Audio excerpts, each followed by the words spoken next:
জিকিরের সবচেয়ে উত্তম সময় হলো শেষ রাত। রাত যখন গভীর হয় তখন আল্লাহ তাআলা আসমানের দরজা খুলে বসে,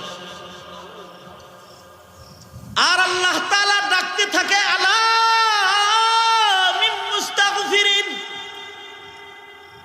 আসসনি, আমার কোন গুনাহগার গোলাম যার গুনাহ বেশি, আয় আয় আয়, আমি তোরে মাফ করবো, আয় আমারে ডাক দে। শেষ রাত্রিতে আল্লাহ তাআলা জিকির করলে বেশি খুশি হয়, এজন্য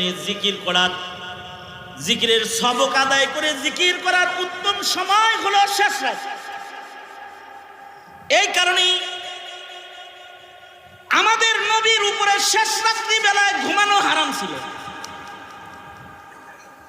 নবীজি শেষ রাত্রিতে জিকির করতেন, দোয়া